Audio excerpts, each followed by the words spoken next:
हा दिल्ली मुंबई एक्सप्रेसवे आहे। हे अशा ठिकठिकाणी अंडरपास आहेत। नमस्कार मित्रांनो, प्रमोद तोंडवळकर ह्या यूट्यूब चॅनलवरती तुमचे पुन्हा एकदा स्वागत आहे। मित्रांनो, मी आता आहे सफाळ्यामधल्या पारगावमध्ये। दिल्ली मुंबई एक्सप्रेसवेचं इथे जे काम चालू आहे, तर तुम्ही माझ्या पाठीमागे हे बघू शकता, गर्डर्स वगैरे आहेत ते। आणि हा असा भव्य दिल्ली मुंबई एक्सप्रेसवे आहे। चला तर बघूया।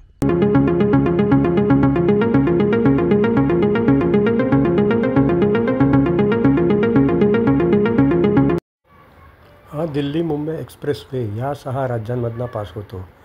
दिल्ली, हरियाणा, त्यानंतर मग राजस्थान, त्यापुढे मध्य प्रदेश, गुजरात आणि नंतर मग विरारजवळ आणि JNPT जवळ महाराष्ट्रामध्ये। दिल्ली मुंबई एक्सप्रेसवेचा हा रूट मॅप आहे। दिल्ली ते मुंबईचे अंतर 1350 किलोमीटरचे आहे। दिल्ली मुंबई एक्सप्रेसवे हा देशातला सर्वात लांब एक्सप्रेसवे आहे। हा दिल्ली मुंबई एक्सप्रेसवे 8 ट्रॅकचा आहे आणि 12 ट्रॅकची प्रोव्हिजन पण केलेली आहे। हे तुम्ही बघू शकता, हे गर्डर्स आहेत आणि इथे लेवलिंगचं काम चालू आहे। हा दिल्ली मुंबई एक्सप्रेसवेचा महाराष्ट्रामधल्या पालघर जिल्ह्यामधल्या पारगाव एरियामधला आहे। इथे ठिकठिकाणी हे असे गर्डर्स ठेवलेले आहेत। हा समोर आपल्याला वरई सफाळे रोडवरचा ब्रिज दिसत आहे। डावीकडे वरई आहे आणि उजवीकडे सफाळे आहे। हा Delhi Mumbai expressway under construction आहे। हा समोरचा दिल्ली मुंबई एक्सप्रेसवे विरारच्या दिशेने जातो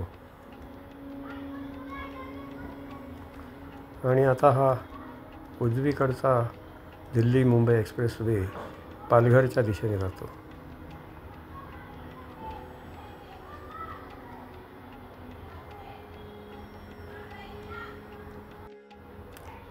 हा वरई सफाळे रोडवरचा फ्लायओव्हर ब्रिज आहे।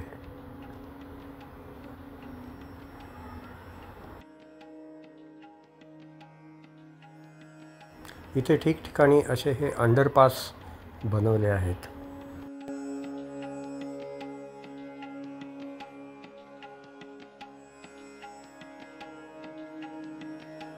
दिल्ली मुंबई एक्सप्रेसवेची ही विरार साईडची बाजू आहे।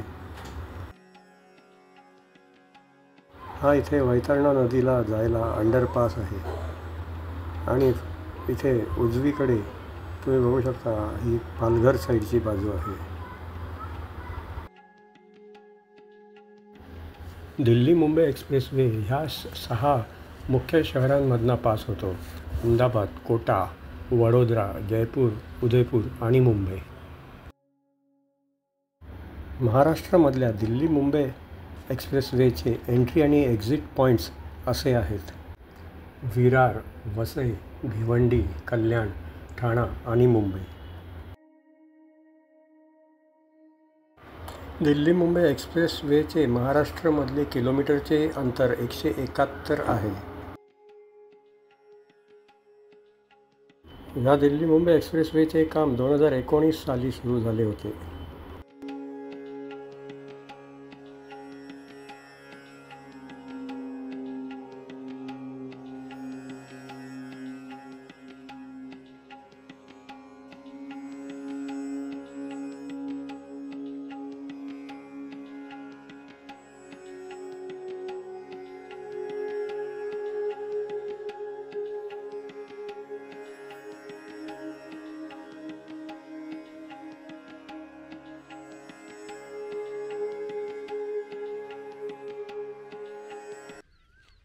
तर मित्रांनो, कसा वाटला तुम्हाला हा दिल्ली मुंबई एक्सप्रेसवेचा पारगावमधला ब्लॉग? हा ब्लॉग जर आवडला तर लाईक करा आणि शेअर करा। तुम्ही माझ्या चॅनलला जर नवीन असाल तर माझ्या चॅनलला सबस्क्राईब करा। असेच मी नवीन डेव्हलपमेंटचे ब्लॉग घेऊन येणार आहे तुमच्यासाठी। चला तर भेटूया पुढच्या ब्लॉगमध्ये। धन्यवाद।